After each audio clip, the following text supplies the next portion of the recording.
Express Series, English for Presentations by Marion Grussendorf.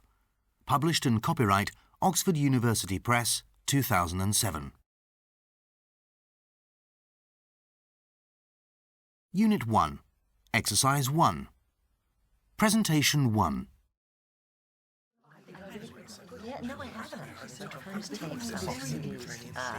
Good morning, ladies and gentlemen. First of all, let me thank you all for being here today. I'm glad that so many of you could come, especially since I know that this time of the year is probably the busiest for you. Let me introduce myself. My name is Don Taylor.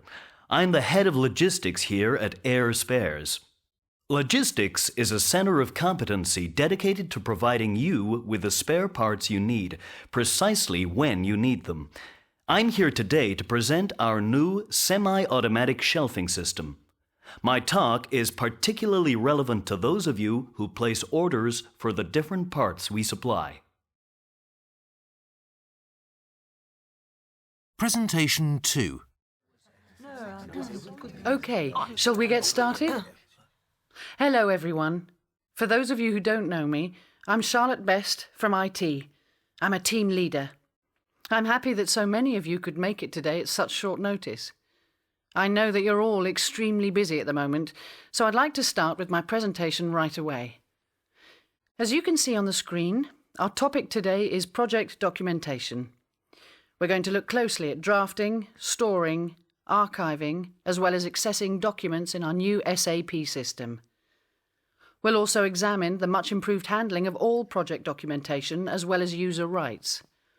This is extremely important for all of us who are directly involved in international project management, right? You don't need me to spell it out. If it isn't documented, it doesn't exist. Presentation 3. Good afternoon. I'm aware that you all have very tight schedules, so I appreciate you taking the time to come here today. As you probably know, my name is Susan Webster. I'm the new Human Resources Manager here at Western Limited. What I'd like to present to you today is my department's new concept for improving our in-company training and qualification programs. This is based on feedback from your departments. Today's topic will be very important for you as department heads, since I'll need your help to evaluate and select candidates for training.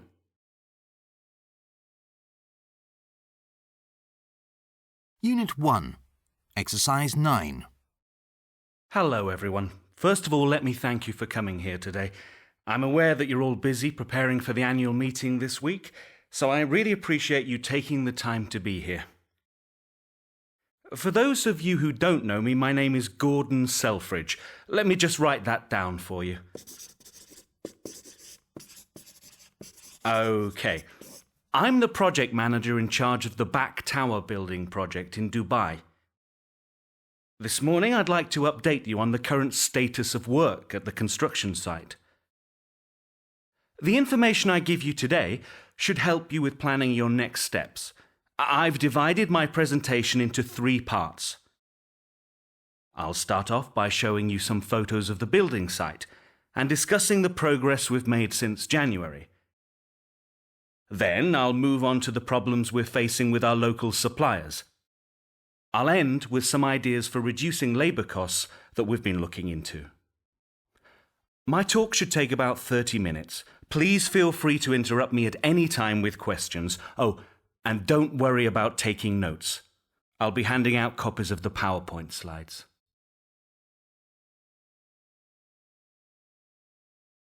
Unit 1, Exercise 12. 1.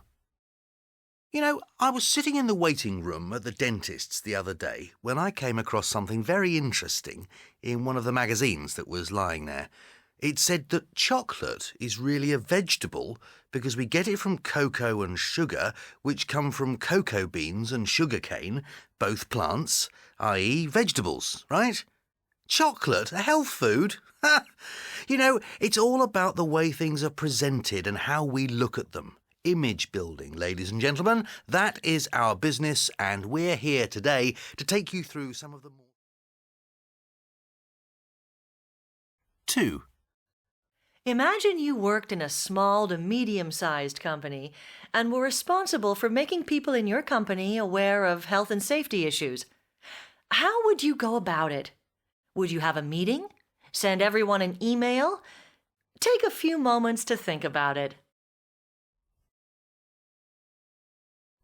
3.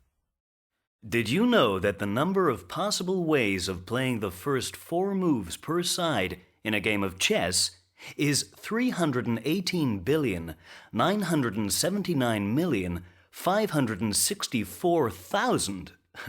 Let me just write that number on the board. 318,979,000 and 564,000. Now, what does that have to do with our topic today, which, as you know, is project management? Well, let me tell you. 4. So, let me start by asking you a question. Why should we introduce a double quality check here at Auto Spares and Parts, one at goods in and another at goods out? After all, our products come from certified suppliers, and we have an excellent track record for providing quick and competent service. So, why bother? Well, I'm here today to tell you why. For those of you who don't know me, my name is...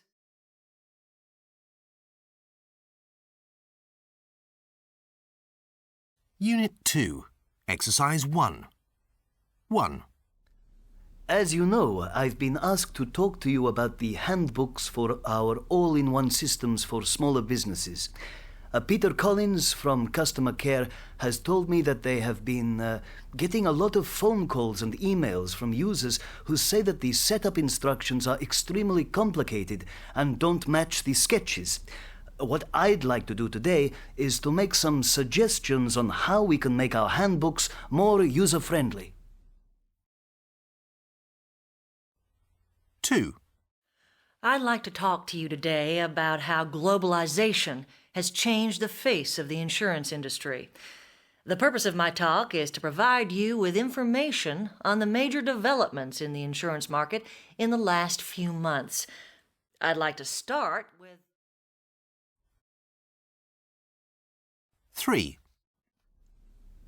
Okay, let's get started. We're here to discuss the introduction of short-time work in our company.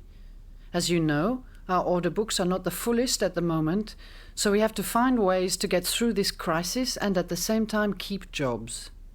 What I want to do this morning is to show you how we could reorganize our working hours. Among other things, I'll be talking about...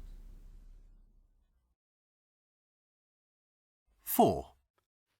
As you can see from your handouts, we'll be looking at some new European transport regulations today. The objective is to bring you up to date with the latest changes, which will be introduced on January the 1st. These changes will mainly affect transport companies in the EU, but they will also... Unit 2, Exercise 4. Okay, so that's the background and the reason we developed the program. Any questions? Okay, so let's move on to the next point and take a closer look at the Traffic Support Centre itself. As I said earlier, the TSC was set up in 2001 to help traffic flow more smoothly and basically to make the lives of motorists easier. In this part of my presentation, I'd like to tell you about the centre's activities, how we work exactly, and how motorists benefit from our services. So, let me give you a brief overview of the TSC's activities. Our main activities are to collect, analyse and communicate traffic information. After collecting traffic data from a number of different sources, we analyse them and then we inform the media, the police or other authorities, and, last but not least, the motorists. This now leads us to my next point. How does the TSC collect data? Traffic monitoring equipment has been installed across the main traffic routes, which helps us gather real-time information on traffic speed and traffic flow. Additionally, we use variable traffic sensors and cameras. We also work together with other partners and authorities, for example, the police, traffic officers, and the media. Let me show you a few examples of how this works. So much for collecting data. Let's now turn to the next issue. How do we communicate information to motorists? We do this in a number of ways. By using electronic road signs, the internet and radio, and state-of-the-art telephone technology. Let me now come back to what I said earlier. The TSC wants to make the lives of motorists easier. So, in what ways does the motorist benefit? Well, first, through real-time information about the traffic situation. Second, through better advice about alternative routes. Third, through safer roads and less driver stress.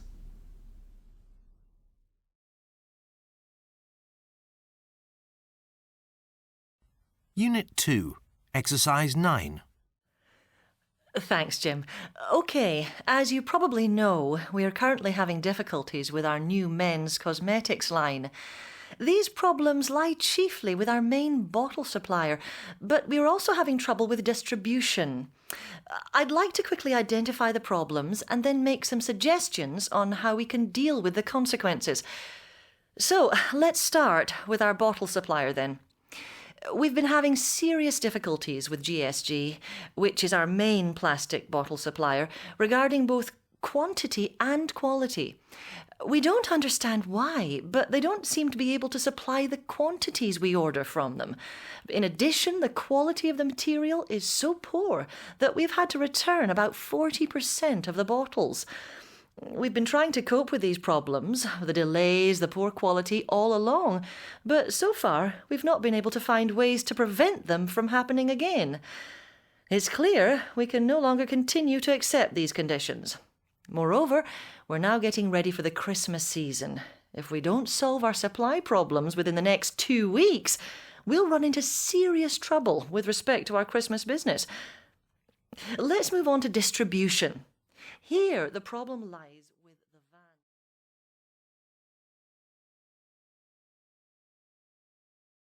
Unit 3, Exercise 1.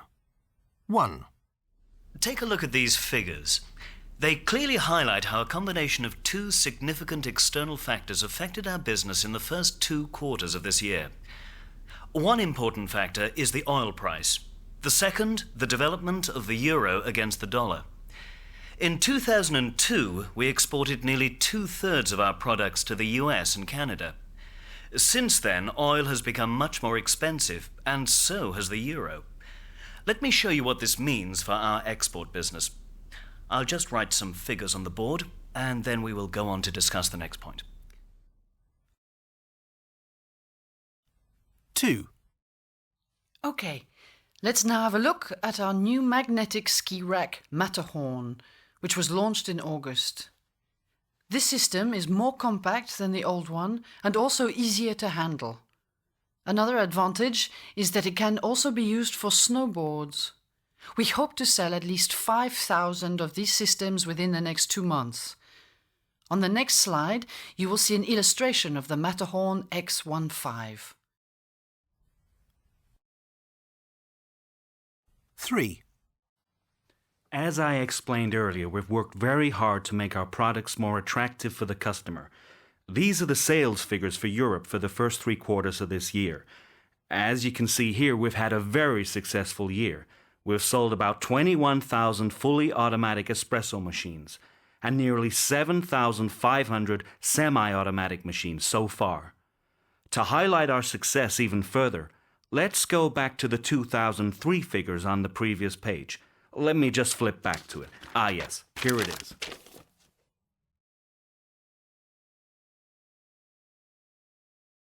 Unit 3, Exercise 4.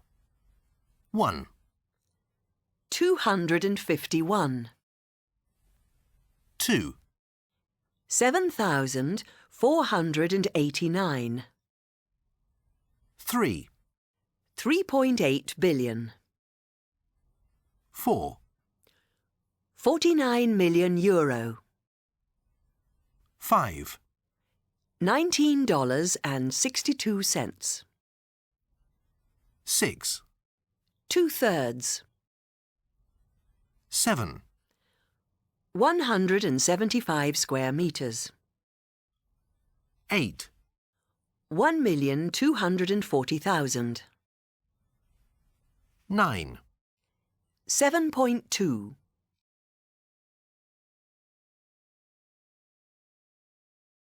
Unit 3, Exercise 5.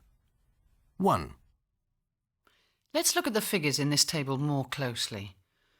As you can see, in the first row, we sold 18,250 cars in Germany in the first quarter, while in the same period we sold roughly 32,000 in the EU.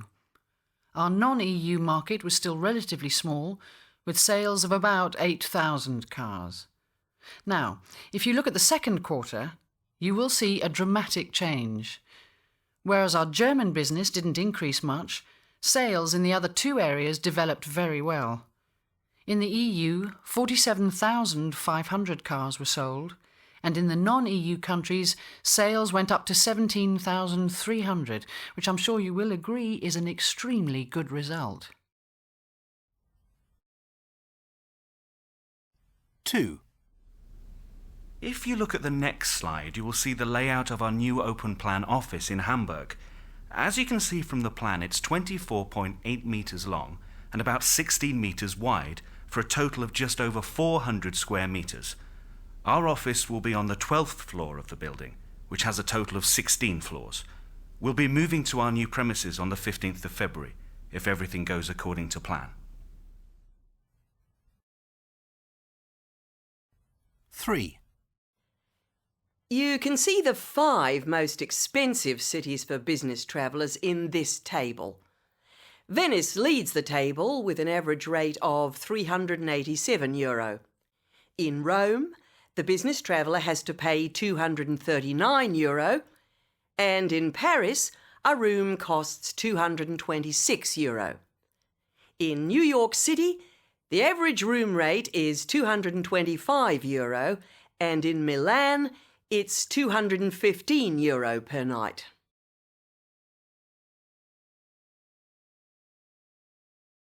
Unit 3, Exercise 8. 1, So, we've seen that our new line of refrigerators is environmentally friendly.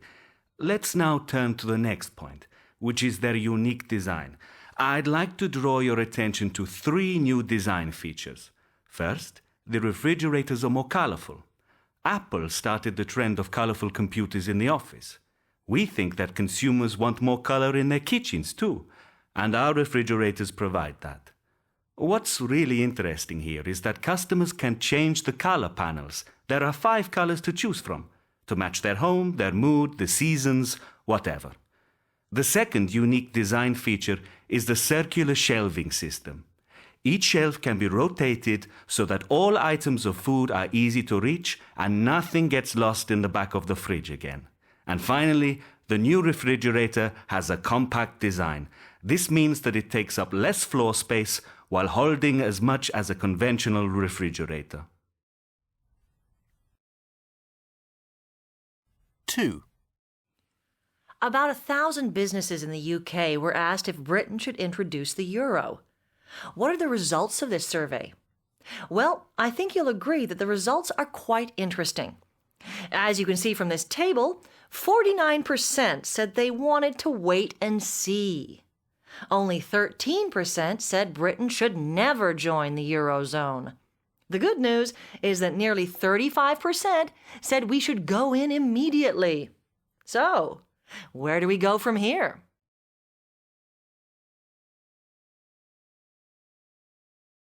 Unit 3, Exercise 11.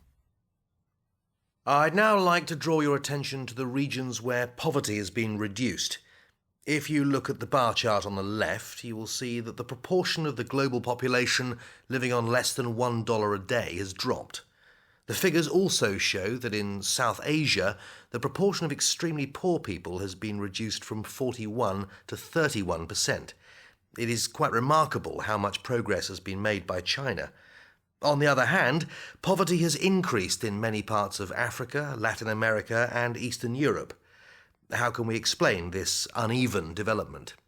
To answer this question, we'll have a look at the latest study from the World Bank. First, let's talk about the figures that indicate global progress.